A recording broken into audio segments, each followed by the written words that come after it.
Welcome to the Mojo Diaries. This is a podcast about real people who, at some point in their lives, had to pause, reset, and find their way again in career, identity, or direction, and what they discovered in that process.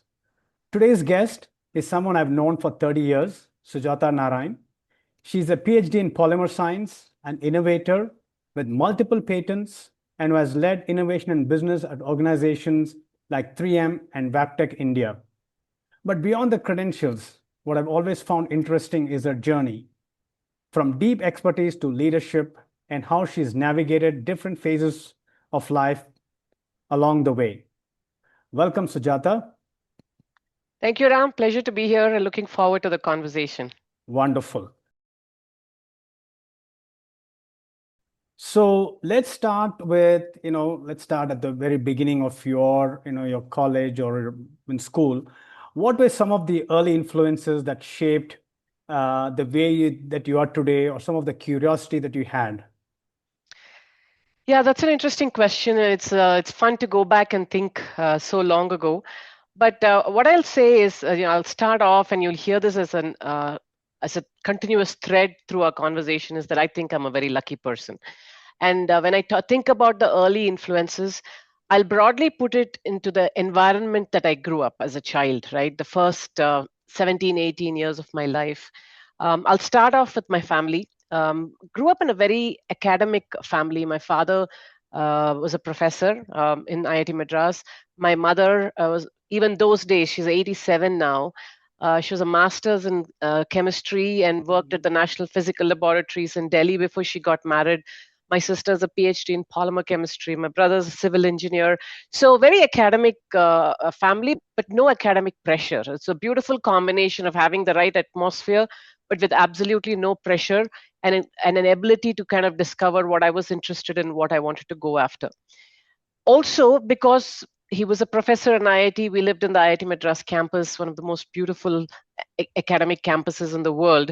Again, a very academic environment focused on either studies, sports was a big thing, extracurricular activities, but a very non materialistic way of life, no comparisons with others, no unnecessary distractions, right? So that helped a lot.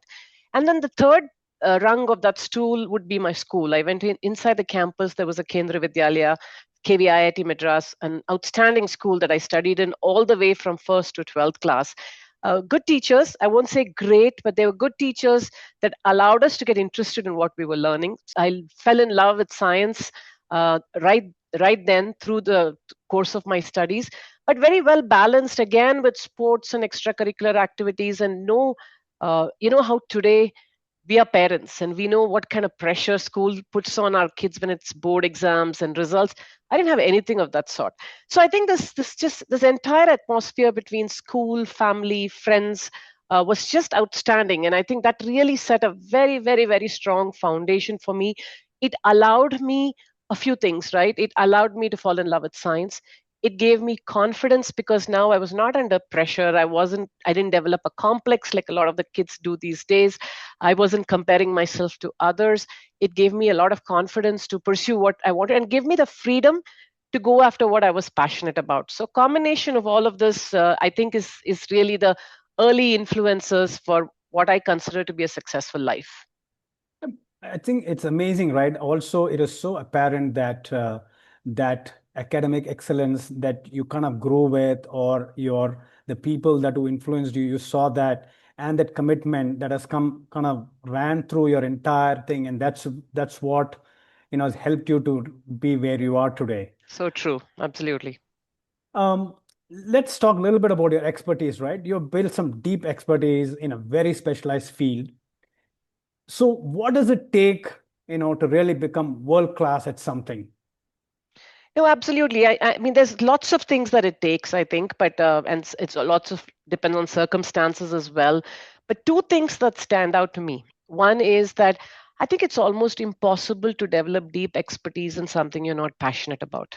So having that passion, so and not going after things just because you can make more money, or because society expects you to, or prestige or recognition, but truly going after something that you really like to do every day, I think is key ingredient of developing expertise.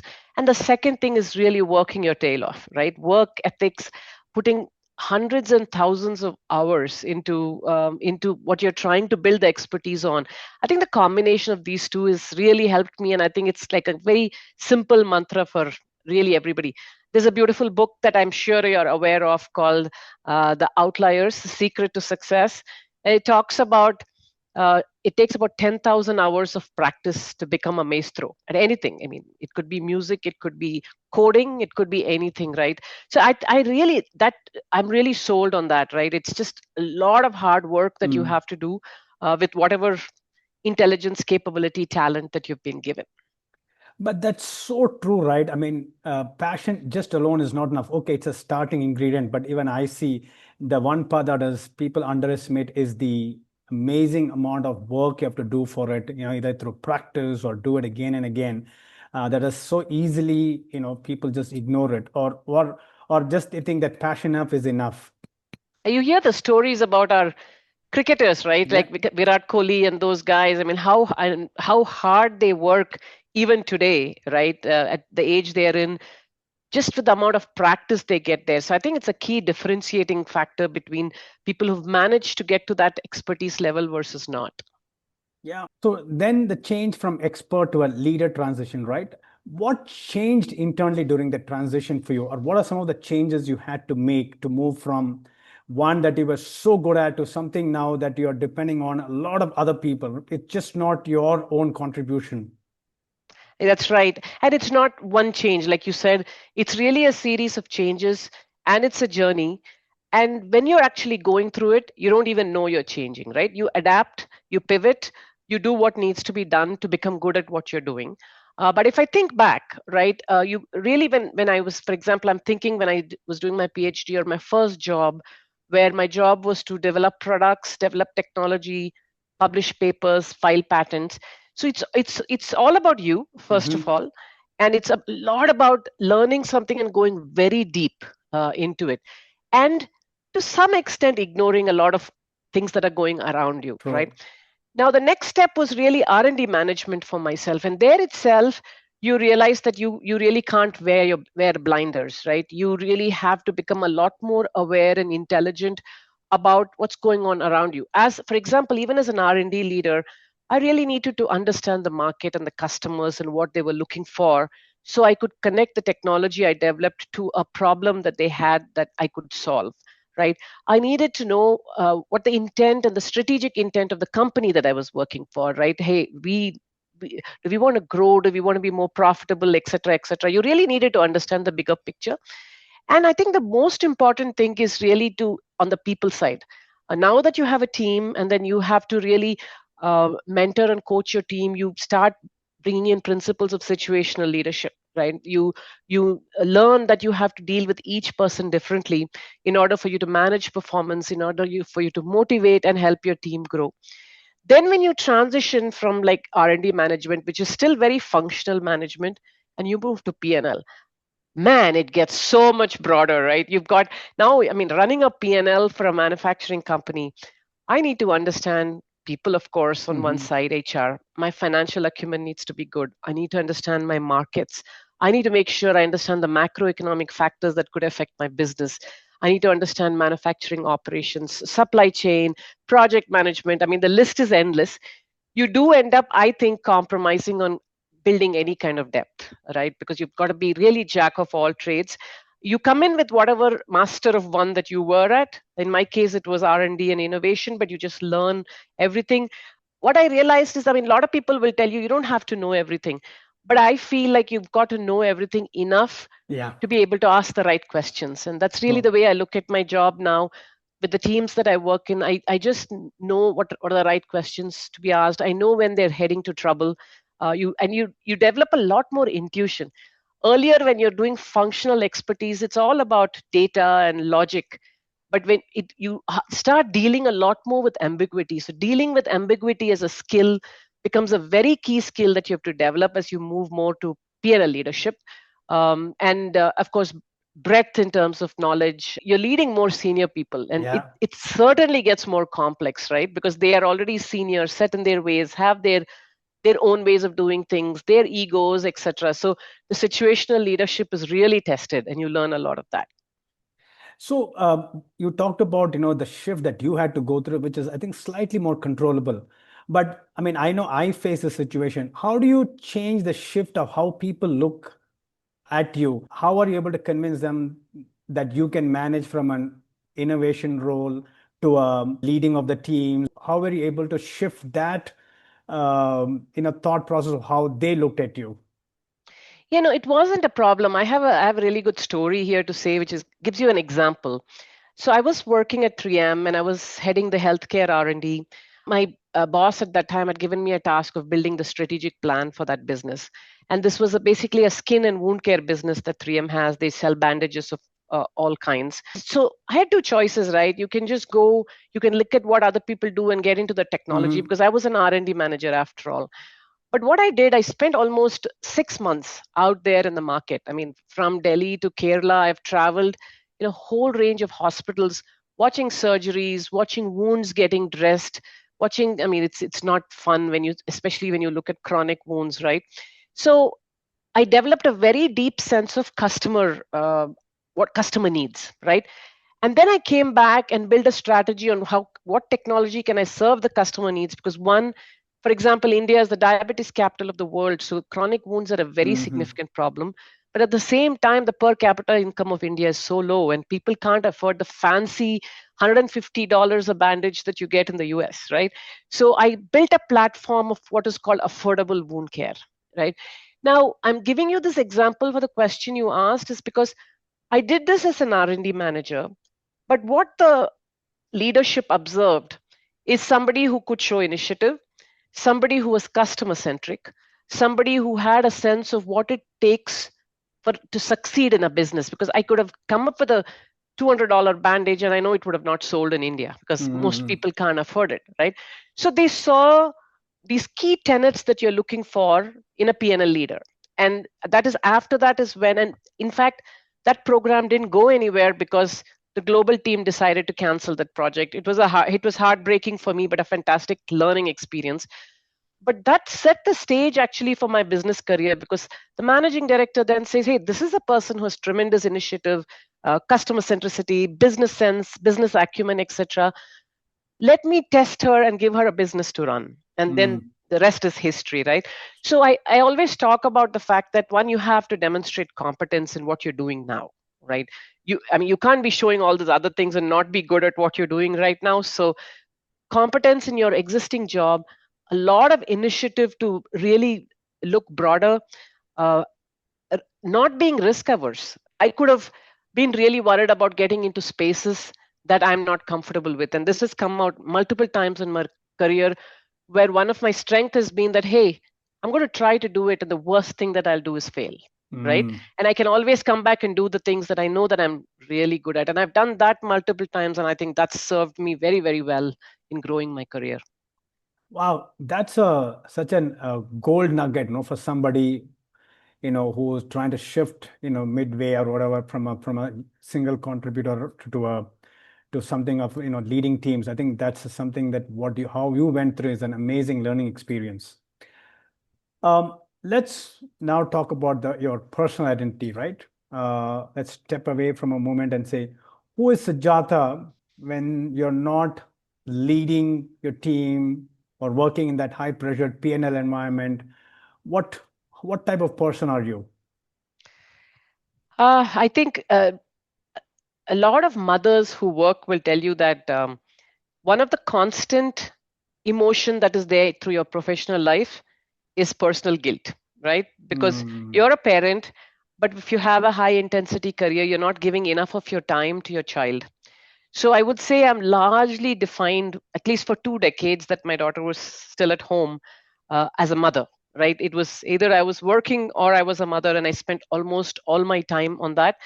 But I think my family means a lot to me, whether as a mother, as a wife, as a daughter, because my parents lived with me as a daughter-in-law. I generally tend to be the single point of contact for. I'm the hub for all the spokes in the family, so that's a large part of my identity. That comes hand in hand with shedding a lot of other things that you want to do, right? For example, I used to be a huge sports person, didn't do sports for 2 decades because I didn't have the time to do it. So, being successful, having your professional life, and having what you believe is important in your personal life means sacrifices as well in terms of other things that you might want to do. Hmm, interesting. So since you touched upon your family, through all these phases, right, when you've been busy, I'm sure your family also influenced some of the choices you made, or they were, the backbone, or how they helped you. How did that all go about? Yeah, no, I in this context, I've spoken about my parents, right? They've always been super supportive. Even as a working mom, because my parents lived with me and my mother helped me raise my daughter, things were that much easier. But I'll give a large part of the credit for my career growth, especially the interesting career journey that you mentioned, Mm-hmm. to my husband, right? He's always been super supporter of mine. We've been equal partners when it comes to helping each other out. But my husband has been to me the single reason why I've had this huge success and this very different career journey than most people. Mm-hmm. Two examples: when I was first offered to move to the business side from R&D at 3M, I was petrified, right? I didn't know what a P&L is. I had no idea how to run a business, and he was the one who said, "No, I think you can do it. You can absolutely do it. You should give it a shot." The same thing happened about the 10th year at 3M when I got the managing director role offer from Waptec Favely. Again, it was, what do I know about rail? Mm-hmm. This is not materials, this is all metals and forging and casting. And it's a industrial manufacturing plant. What do I know? I don't think I can do this.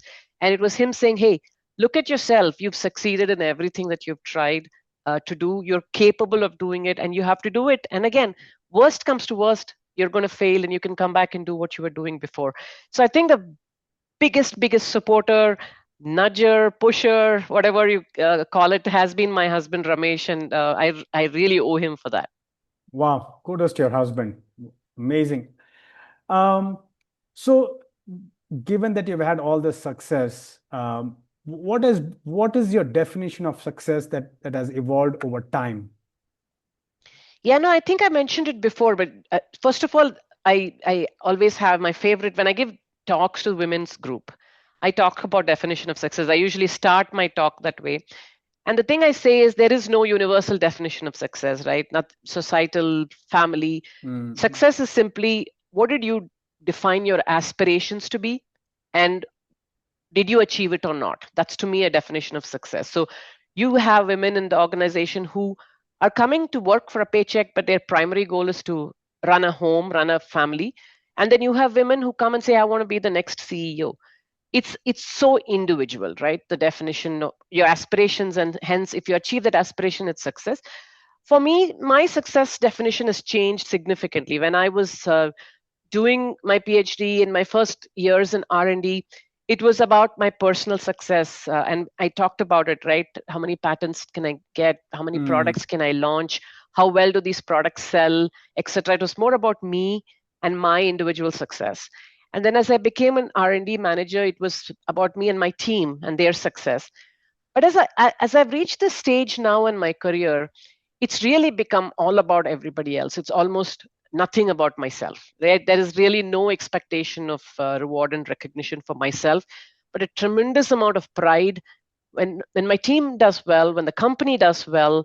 um, I'm even so proud when the country does well, right? You asked me about myself. I'm a passionate Indian, right? And like so patriotic, that when the country does well, so everything around you, when things go well, it gives you joy. So that's really how aspirations and success definition has changed over time. yeah, I mean, again, that thread, right, of commitment, excellence that runs through, and that's where you are, right? So let's go to the next phase, right? You've had a very focused, demanding corporate journey. And as you look to the next phase, what do you plan to do? What will matter more or what will matter less? What will that be? Yeah, sure. So, whenever I decide to hang up my boots from a full-time corporate career, I think it'll be more about two parts to it, right? One part is giving back to society. So I'd really like to take this expertise that I've built over the last 30 years in leadership, in business, in R&D, in innovation, and be able to give back, either through the nonprofit or the corporate sector through advisory roles and board roles and things like that. And the other part is by my own growth and development from a spiritual perspective, right? I hope to spend a lot more time in my spiritual journey. Wow. That's a very important shift, right?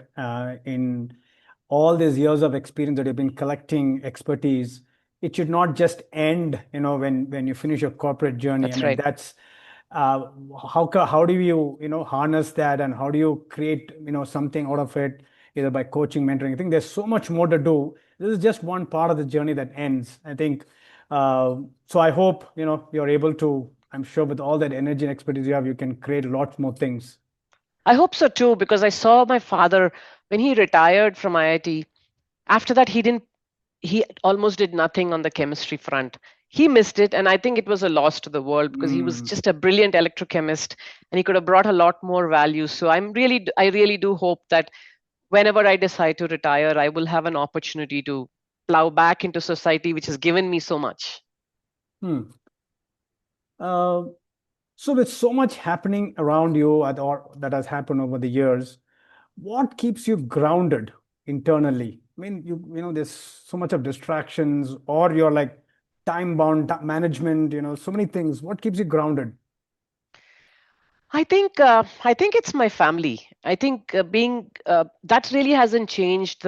Being a wife, being a daughter, being a mother, that that thread has really not changed. You don't get a promotion like when Hmm. you're in a corporate sector, you get more salary, more promotion, change of jobs, etc. But as a person who has taken full responsibility of raising a family and taking care of parents, children, husband, that's kind of kept me grounded. And also, as I've gotten more exposed to the spiritual side, with the belief of truly having a soul, and if all of us have a soul, I have this fundamental belief that everybody is absolutely equal to one another, and that's kept me humble. I do believe it's a combination of circumstances, my karma, that has Hmm. given me success, but that doesn't make me particularly superior to anybody else, and that's helped me stay. I think not get too cocky or arrogant with my success and kind of stay grounded. Yeah, so I mean, so easy, but also not very difficult. I mean, not very easy to practice, also, right? So that's amazing that you've been able to do that right throughout. We'll come to the signature segment, what I call it. It's the 15-year letter. So if you could write a short letter to yourself, from 15 years ago, what would you want that person or that version of you to know? No, 15 years ago is such a fantastic timing because I think 15 years ago, I think my daughter was 6. I would say probably that period, those few years were probably the most stressful time in Mhm. my life, right? Because that's when your career is also, you're getting into these places where the stress of work is high because it's management with serious responsibilities. Mm. Child is at that age where they require a lot of attention, et cetera, right? And so I would just write a very simple note to say, don't take life so seriously, right? And life is definitely not worth getting stressed about. And I think one of the key lessons for me, especially, it might apply to other people, but it applies to me, is you don't have to be the best at everything, right? And I think that I always put a lot of pressure on myself that I have to be great at my job. I have to be the best mother in the world, and best daughter-in-law, best daughter. I put so much pressure on myself to be best at everything that I did, and I would advise myself saying, "Hey, that's possibly impossible to ever be that way." So take a chill pill, as they say, and take life less seriously. And you can't put life on hold for something that's going to happen in the future. You've got to appreciate and enjoy life every day. So that would be the part of the letter that I would write. It's amazing, right? How we all put so much pressure on ourselves, and then we realize, oh my God, what was it all for, right? I mean, it just worked Absolutely. out. It still worked out. It's just that you went through you took a little bit more difficult path for yourself when you could have still, achieved it. Hey, and Ram, I wanted to tell you, you were asking me about what I will do, once I'm done with the corporate sector. I just also wanted to take a minute, and I forgot to mention it, that I really appreciated the book that you've published. Oh, okay. What the heck to do after 55? It was a great book, very very practical. You could identify it with. It was not complex. Very practical. You heard from a lot of different people from your survey, so very nicely done on the book, and two thumbs up for that, and appreciate you publishing that for the rest of us. Oh, thank you so much. Yeah, so that was one of the learnings, again, then pivoting from corporate life, and then you thinking, oh my God, what is this? There's that. But then there is a lot more. I mean, and like we explained, there is so much we can still offer. Absolutely. How do we just continue to, not just consume, but contribute? I mean, I mean, and that's exactly what you're doing. You're a living example. All right, let's come up to a final Mojo question. For someone listening to this podcast and who might feel stuck or unsure, or they're at the pivot, where they don't know what to do, what's one small step they can take from tomorrow morning? Unsure, I don't know, but with the stuck part of it, I will say do a lot of introspection if you're really stuck. Because how do you define stuck, right? Because a lot of people come to me and say, hey, I'm stuck, I haven't grown, or I want to grow, both within and outside of the company. And a lot of time people are using societal definitions, peer pressure to feel stuck. Because they're probably Mm. really enjoying what they're doing, they're good at what they're doing, they're making decent money, but then they feel like they have to grow, right? So I would first ask them to really introspect, question whether they are stuck or not. And if they still feel that way, then I think they ask themselves, what is it that they truly want? What are their true aspirations? What are they passionate about? Especially after a certain age, I think even if you did things for the money, for the family, for society in early parts of your life, most of us are free enough to make our choices in the later stages of our lives. So ask yourself, what is it that will make you happy? And then I think Mm. if you do things that you make you happy, you can really unstuck yourself and get clarity. Wow, amazing. Sujata, thank you for sharing your journey so openly. There was a lot, that we heard, and also for people to reflect on. A lot of amazing, golden nuggets, small things that people can do. And to everyone listening, thank you for being part of the Mojo Diaries. If this conversation stayed on with you, do share with someone who might need it. See you in the next one. Thank you so Thank you. much. Thank you. Thank you. Bye bye.